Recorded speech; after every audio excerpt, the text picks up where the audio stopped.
राधा स्वामी जी। आज के सत्संग का विषय है मन और आत्मा को शांति कैसे मिलेगी।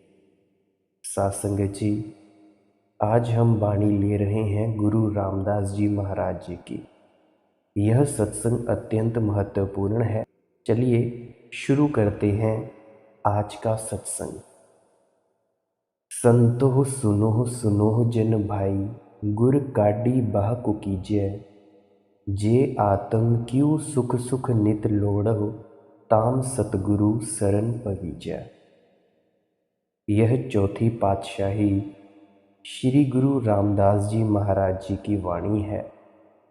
वे समझाते हैं कि तीसरी पातशाही गुरु अमरदास जी महाराज ने बाह उठाकर दुनिया को होका दिया कि अगर किसी को आत्मिक सुख की चाह है, अगर कोई मन और आत्मा की शांति चाहता है, उसको वह जब भी मिलेगी गुरुमुखों की संगति और सोहबत में मिलेगी।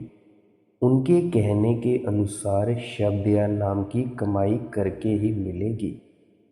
हम सुख और शांति ढूंढने के लिए बेटे बेटियों की ओर ख्याल ले जाते हैं, कौमों मजहबों मुल्कों की मान बढ़ाई में सुख ढूंढते हैं, शराबों की लज्जतों में, एलएसडी आदि नशे करने में सुख ढूंढने की कोशिश करते हैं।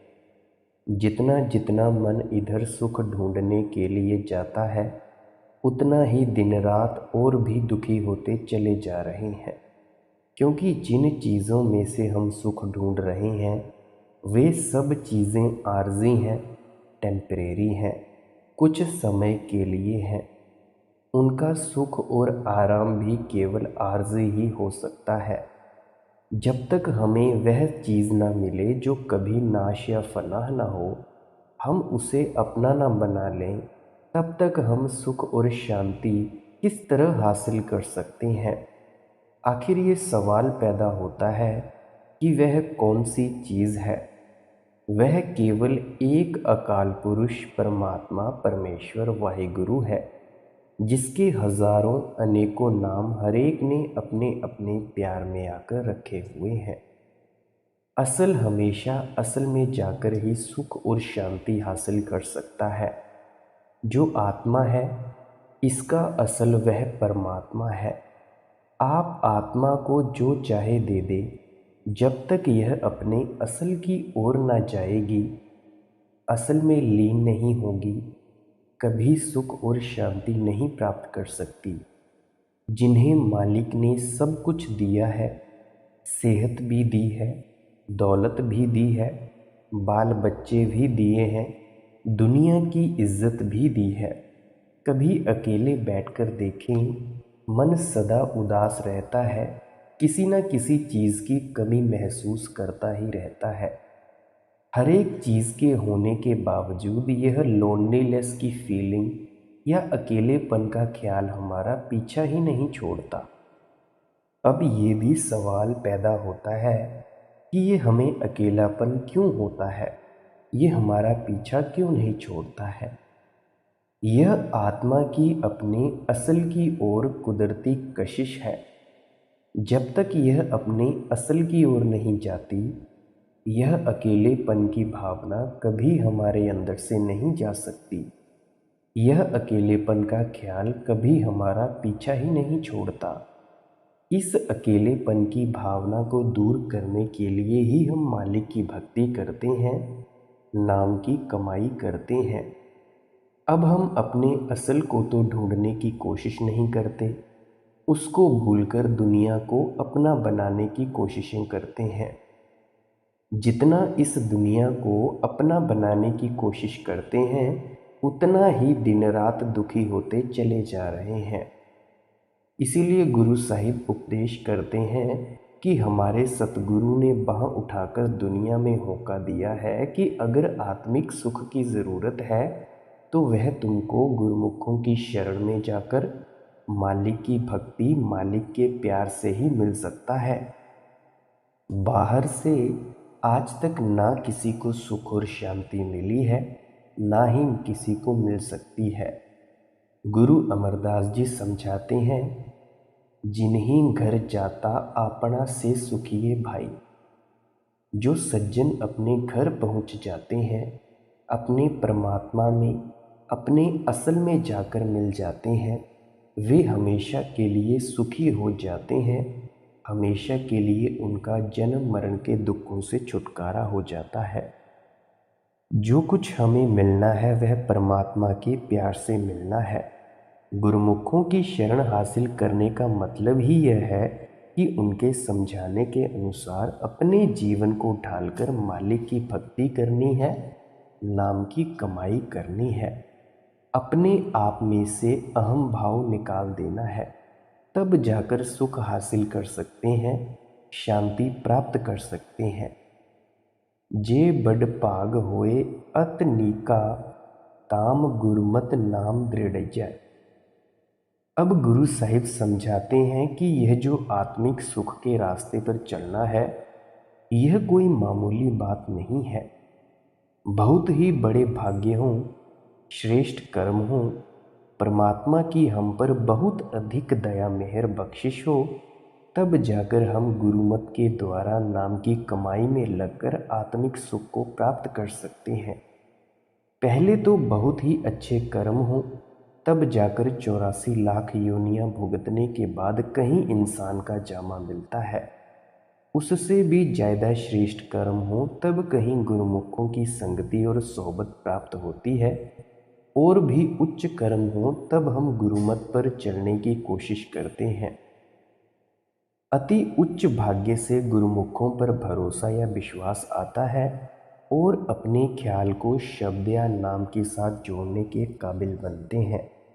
इसीलिए गुरु साहिब के कहने का मतलब है कि जो लोग मालिक के भक्तों और प्यारों की संगति और सोहबत में जाकर नाम या शब्द की कमाई करने में लगे हुए हैं, वे कोई मामूली जीव नहीं हैं, बहुत भाग्यशाली हैं, बहुत ही श्रेष्ठ कर्मों वाले हैं। सब माया मोह बिखम जग तरिए, सहजय हर रस पीजय। अब गुरु साहिब दुनिया की ओर नज़र डालकर दुनिया की हालत बयान करते हैं कि हम सभी दुनिया के जीव माया के जाल में फंसकर मोह की मीठी नींद में सोए हुए हैं। मालिक का किसी को पता नहीं, मालिक की भक्ति की ओर किसी का ध्यान ही नहीं जाता। इन विषय विकारों, शराबों, इंद्रियों के भोगों से हमें फुर्सत ही नहीं मिलती। हम तो मन में सोचे बैठे हैं, एह जग मिठा अगला किन डिठा, बाबर व एश कोश की आलम दोबारा नेस। यानी परमात्मा ने इंसान का जामा शायद शराबें पीने के लिए, इनकी लज्जतें लेने के लिए बख्शा है। इन भोगों में इतना उलझ गए हैं कि और तो और अपनी खुद की मृत्यु को भी भूले बैठे हैं। हर रोज़ देखते हैं कि हमारे साथी हमारा साथ छोड़े जा रहे हैं, बल्कि खुद जाकर उनको शमशान घाट तक छोड़कर आते हैं। लेकिन कभी नहीं सोचते यह जाने वाला दुनिया से कौन सी चीज़ साथ लेकर जा रहा है और हमें दुनिया से कौन सी चीज़ साथ लेकर जाना है। बड़े बड़े राजा महाराजा, बड़े बड़े जीतने वाले विजेता, तानाशाह, बड़े बड़े सेठ साहूकार, कारखानेदार जो सारी दुनिया की जायदादों को अपनी बनाए बैठे थे, देखते देखते पल भर में सब छोड़कर एक तरफ हो जाते हैं। बड़े बड़े राजाओं महाराजाओं की कब्रों को आज हम किस तरह हकारत की नज़र से देखते हैं। इसी तरह कोई ऐसा समय भी आना है जब इसी तरह लोगों ने हमारी कब्रों को देखना है। इसीलिए गुरु साहिब हमें गफलत की नींद से जगाते हैं कि क्यों तुम माया के जाल में फंसकर मोह की मीठी नींद सो रहे हो। आप जी फरमाते हैं, सहजे हर रस पीजा, कि तुम गुरुमुखों की संगति में जाकर, साधुओं संत महात्माओं की सोहबत में जाकर अपने अंदर ही उस हरि रस को पीने की कोशिश करो। वह अमृत 24 घंटे हर एक के अंदर आंखों के पीछे बरस रहा है। जो उनकी संगति और सोहबत में जाकर उस अमृत को पीना शुरू कर देता है, वह हरि रस को प्राप्त करना शुरू कर देता है। वह सहज अवस्था प्राप्त कर लेता है, अपने आप उस परमात्मा के अंदर समा जाता है। माया माया के जो अधिकाई, बिच माया पचै पचीजै। अज्ञान अंधेर महापंथ बिखड़ा, अहंकार भार लद लीजै। अब गुरु साहिबान जी आगे फरमाते हैं, जो जीव मालिक की भक्ति नहीं करते, मालिक की खोज नहीं करते, माया के प्यार में ही फंसे रहते हैं, उसी को अपना दीन ईमान गुरु स्वामी गोसाई समझे बैठे हैं। वे यहाँ पर ही दिन रात पैदा होते और मरते रहते हैं।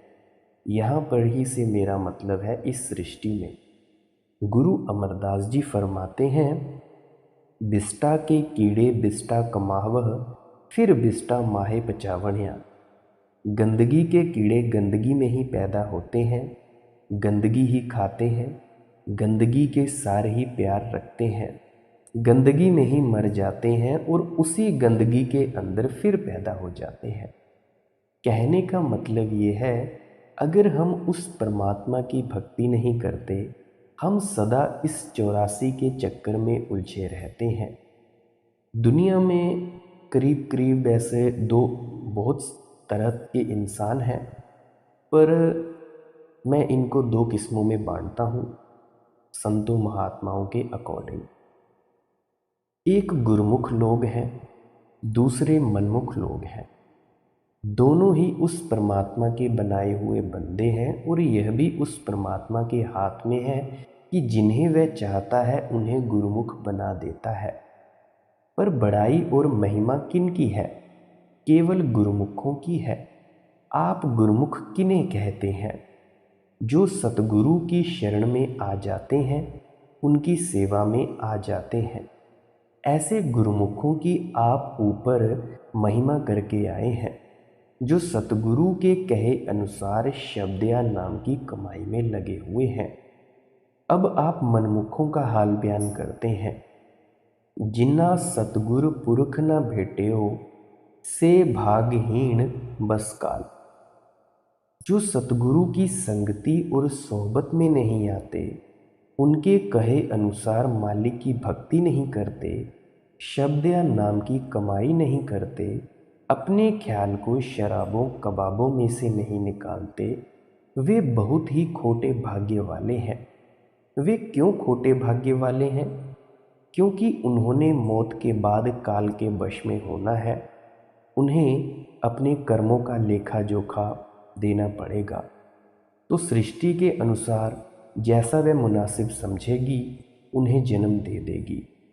एक देह के बंधनों से तो उनका छुटकारा नहीं होता, दूसरा देह रूपी कलबूत पहले ही उनके लिए तैयार खड़ा होता है। उसके अंदर बाद में आते हैं, मौत पहले ही आंखों के सामने आकर नाचना शुरू कर देती है। 10 नंबरियों की तरह हथकड़ियाँ लगी ही रहती हैं, हजूर महाराज जी के कहने के अनुसार। इसीलिए आप फरमाते हैं कि वे बहुत ही खोटे भाग्य वाले हैं, क्योंकि उन्होंने इंसान का जामा भी हासिल किया और 84 लाख जूनों के दुखों के बाद उनको मौका भी मिला, लेकिन वे अपने कीमती वक्त को शराबों कबाबों विश्व विकारों और इंद्रियों के भोगों में ही बर्बाद करके इस दुनिया से चले गए। आप फरमाते हैं कि उनकी क्या हालत होगी? ओए फिर जोन पवायह, बिच बिष्टा कर विकराल। वे बार बार पैदा होते हैं और बार बार मरते हैं। यहाँ तक दुर्दशा होती है कि उनको विष्टा के कीड़े बनना पड़ता है और गंदी नालियों में जाकर सड़ना पड़ता है। गुरु अमरदास जी फरमाते हैं, सतगुर ना सेवह मूर्ख अंध गवारा, फिर ओए किथो पाइन मोख द्वारा। जो गुरुमुखों की सेवा नहीं करते, उनके बताए हुए उपदेश पर नहीं चलते, वे मुक्ति किस प्रकार हासिल कर सकते हैं? वे मूर्ख हैं, अंधे हैं। एक तो आँखों से हीन हैं, दूसरे अंधेरे में फंसे हुए हैं।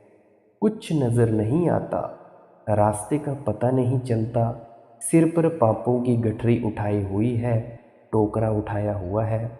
इस तरह अंधेरे में ठोकरें खा रहे हैं। नानक राम रम रम रम, रामै ते गत कीजै। अब गुरु साहिब जी फरमाते हैं कि परमात्मा ने उस शब्द या नाम के द्वारा ही सारी दुनिया की रचना की है और वह शब्द या नाम हरेक के अंदर दिन रात धुनकारें दे रहा है। वह हरेक के अंदर रमा हुआ है।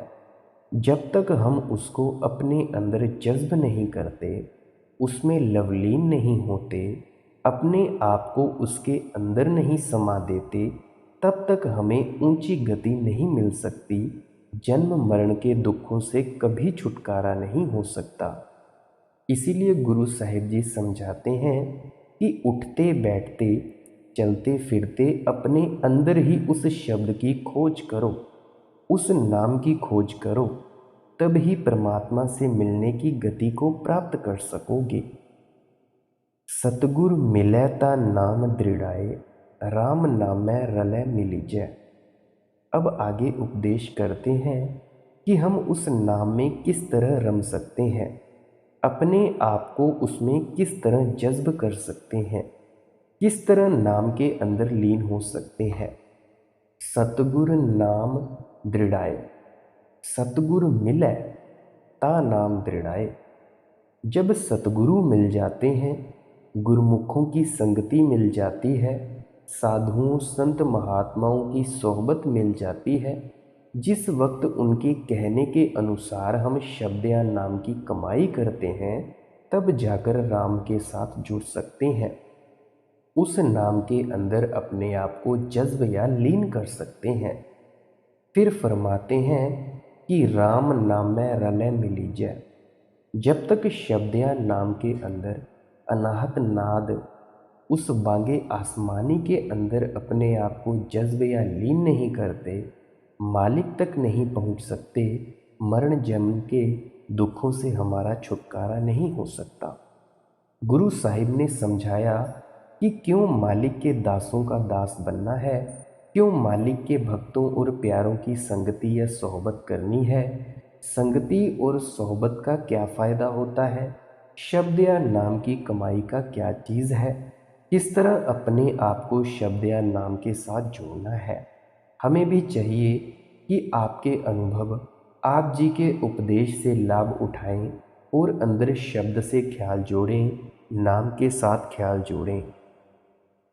बाज गुर है अंध गुवारा, अज्ञानी अंधा अंध अंधारा।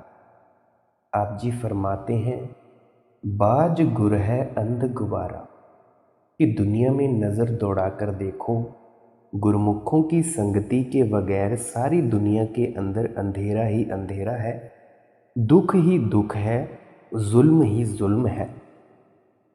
लोग बड़ी बुरी तरह अज्ञानता के अंधेरे में फंसे हुए हैं। कोई सरोवरों में स्नान करने को मुक्ति समझे बैठा है, कोई गुरुद्वारों, मंदिरों, मस्जिदों में जाकर चक्कर लगाने को मुक्ति समझे बैठा है, कोई ग्रंथ पोथियाँ, वेद शास्त्र पढ़ने में मुक्ति समझे बैठा है, कोई बेटे बेटियों को त्याग कर जंगलों पहाड़ों में छिपा बैठा है, कोई शरीर पर भभूत लगाता है, कोई कान चिरवा लेता है, कोई जटाएं रखता है, क्योंकि उन्हें गुरुमुखों की संगति प्राप्त नहीं हुई। गुरुमुखों से परमात्मा की सच्ची भक्ति का भेद प्राप्त नहीं हुआ। एक तो वे खुद अंधे हैं, दूसरे वे अंधेरे में फंसे हुए हैं। एक ओर तो उन्हें रास्ते का पता नहीं, दूसरी ओर उन्होंने सिर पर पापों का बोझ उठाया हुआ है। वे यहीं दिन रात अज्ञानता के अंधेरे में भटकते और तड़पते फिरते हैं। बिष्टा के कीड़े बिष्टा कमावह, फिर बिष्टा माहे पचावणिया।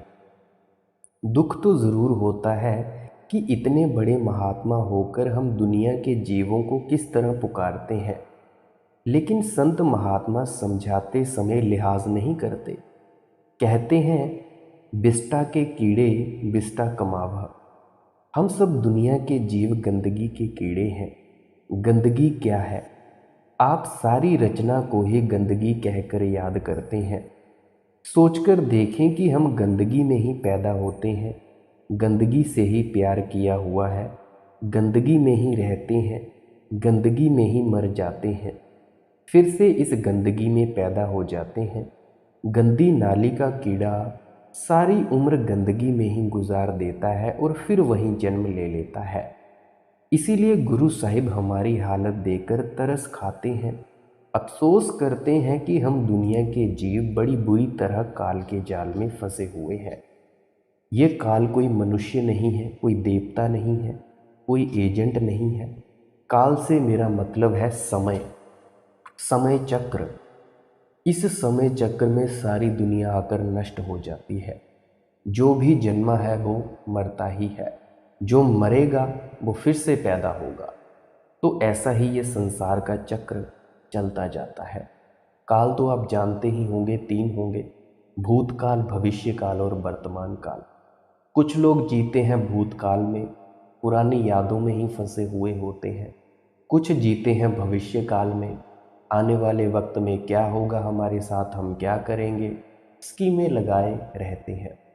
कोई चंद मनुष्य ही होंगे जो वर्तमान में जीते हों, आज को ही एंजॉय करते हों और मौज मस्ती में रहते हों। बहुत ही कम शख्स ऐसे होते हैं। मुक्ते सेवे मुक्ता होवै, हउमੈ ममता सबदै खोवै। गुरु साहिब केवल हमारी हालत ही बयान नहीं करते, केवल हमारे साथ अफसोस ही नहीं करते, हमें यहाँ से निकालने का कोई तरीका और साधन भी समझाते हैं। आप जी कहते हैं, मुक्ते सेवे मुक्ता होवै, हउमੈ ममता सबदै खोवै। कि यह होमे है, ममता है, माया का मोह या प्यार है, जिसके कारण हमें बार बार रचना के दुखों में फंसना पड़ता है। अगर हम शब्द या नाम की कमाई करने में लग जाते हैं तो यह होमे की रुकावट हमारे रास्ते से दूर हो जाती है। हमारे अंदर से माया का मोह या माया का प्यार निकल जाता है और हम मुक्ति हासिल कर लेते हैं। जब फिर कोई हमारी संगति में आएगा तो वह भी हमारी संगति से फ़ायदा उठाकर शब्द या नाम की कमाई करके हमारी तरह ही मुक्ति हासिल कर लेगा। गुरु साहिब के कहने का मतलब है कि जो कोई शब्द या नाम की कमाई करके हौमे की रुकावट को अपने अंदर से दूर कर लेता है, माया या मोह या प्यार के अपने अंदर से निकाल देता है, केवल वही मुक्ति हासिल कर सकता है। गुरु अंगद देव जी कहते हैं, हौमे दीर्घ रोग है, दारू भी इस माहे, कृपा करे जे आपनी, ता गुर का शब्द कमाहे। हौमे बड़ी पुरानी लाइलाज बीमारी है। हम हौमे के कारण ही रचना का हिस्सा बने बैठे हैं। वह मालिक ही हम पर दया मेहर करे और गुरमुखों के जरिए हमारा ख्याल शब्द या नाम के साथ जोड़ दे, तो हमारा अंदर यह हौमे की बीमारी दूर हो सकती है। गुरु अमरदास जी कहते हैं, बिन शब्दै हौमै किन मारी। जितने मर्जी उपाय कर लो, तरीके सोच लो, जो मर्जी बाहिर मुखी साधन कर लो, शब्द या नाम की कमाई के बगैर तुम्हारे अंदर से हौमै कभी नहीं निकल सकती। गुरु अमरदास जी एक अन्य जगह कहते हैं, हौमै नावै नाल विरोध है, दुए न बसह इक ठाए। हौमै और नाम की दुश्मनी है। जहाँ नाम बस जाता है वहाँ हौमै रह ही नहीं सकती। गुरु साहिब के समझाने का मतलब है कि जब तक हम नाम की कमाई नहीं करते, हम ना तो हौमै को नाश कर सकते हैं और ना ही मुक्ति प्राप्त कर सकते हैं। अनदिन हर जीव सच्चा सेवी, पूरे भाग गुरु पावणिया। ऐसे सज्जन हमें कब मिलते हैं? जिन्होंने मुक्ति प्राप्त की है, जिनकी संगति में जाकर शब्द या नाम की कमाई करके हमें हौमै को अपने अंदर से दूर करना है। पूरे भाग। जब मालिक की हम पर दया मेहर बख्शिश होगी, तभी हमें ऐसे गुरुमुखों की संगति मिलेगी। जब भी हमें ऐसे गुरुमुखों की संगति प्राप्त होगी, मालिक की दया के जरिए, मालिक की मेहर और बख्शिश के जरिए प्राप्त होगी। आपे बख्शे मेल मिलाए, पूरे गुरते नाम निध पाए। आपे बख्शे मेल मिलाए कि हमें ऐसे गुरुमुखों को ढूंढने कहाँ जाना है, यह मालिक के अपने हाथ में है। जब वह हमें अपने साथ मिलाना चाहता है, वह खुद ही हमें किसी ऐसे गुरुमुख या संत महात्मा की संगति में ले आता है। गुरु अमरदास जी तो कहते हैं, हर साचे पावै सा पूजा होवै। वे समझाते हैं, उस परमात्मा को भाएगा, उस परमात्मा को मंजूर होगा, तब तू परमात्मा की भक्ति कर सकेगा। फिर गुरु अमरदास जी भी कहते हैं, जिस नो दे सोई जिन पावै, होर किया को करे चतुराई। जिस पर वह मालिक खुद बख्शिश करता है, उसे ही उसकी भक्ति और प्यार की दौलत मिलती है। यहाँ किसी की चतुराई, अक्ल या विद्या काम नहीं देती। आप जी कहते हैं कि वह परमात्मा बख्शिश किस तरह करता है। पूरे गुरते नाम निध पाए, कि गुरुमुखों के जरिए करता है, साधुओं संत महात्माओं के जरिए करता है। गुरु अमरदास जी कहते हैं, आपे करता करे कराए, आपे शब्द गुर मन बसाए। जो कुछ करता है वह परमात्मा खुद करता है। जब किसी जीव को इस रचना में से निकालना चाहता है, वह गुरुमुखों के जरिए उसके ख्याल को शब्द या नाम के साथ जोड़ देता है। सच्चा नाम सदा मन साचा, सच सेवे दुख गवावणिया। सच्चा नाम सदा मन साचा, कि वह नाम सच्चा है। जब मन उस सच्चे नाम से जुड़ जाएगा तो वह हमेशा के लिए सच्चा हो जाएगा, निर्मल हो जाएगा। जब शब्द या नाम की कमाई करके मन निर्मल हो जाता है, तब अपने आप हमारा जन्म मरण के दुखों से हमेशा के लिए छुटकारा हो जाता है। सदा हजूर दूर न जानो, गुर सबदी हर अंतर पछाणो। आपने समझाया कि वह परमात्मा जिसने सारी दुनिया की रचना की है, वह रचना के कण कण में, पत्ते पत्ते में समाया हुआ है। वह सबके अंदर समाया हुआ है, लेकिन रचना को रचना करने वाले का पता नहीं है। और वह रचना करने वाला मिलता किस तरह है, उसका पता किस तरह चलता है, यह सब कुछ बयान करके कहते हैं, सदा हजूर दूर न जानो, गुर सबदी हर अंतर पछान। गुरु साहिब कहते हैं कि वह परमात्मा तो 24 घंटे तुम्हारे साथ चलता फिरता है। वह हमारी देह के अंदर बैठा हुआ है, हमारे वजूद के अंदर बैठा हुआ है। हमें गुरुमुखों के पास जाकर शब्द की कमाई करके उस परमात्मा को अपने अंदर पहचानने की कोशिश करनी है। वह जिसे मिला है अपने अंदर ही मिला है, जिसे भी मैं मिलेगा अपने अंदर ही मिलेगा। गुरु अमरदास जी कहते हैं, काया अंदर जग जीवन दाता, वसै सब ना करे प्रतिपाला। वह परमेश्वर जिसने सारे जग को जीवन दिया है, जो सबका दाता है, बादशाह है, जो सबकी संभाल और परवरिश करता है, वह हमारे शरीर के अंदर बैठा हुआ है, देह या वजूद में बैठा हुआ है। वह शरीर में मिलता किस तरह है, गुर सबदी हर अंतर पछाणो, कि गुरुमुखों से शब्द की कमाई का तरीका समझकर हम उस सच्चे परमात्मा को अपने अंदर ही पा सकते हैं। जब अपने अंदर उस परमात्मा को पा लेते हैं तो जिधर भी परमात्मा की रचना में नज़र दौड़ाएंगे, दुनिया के अंदर हमें परमात्मा ही परमात्मा नज़र आएगा।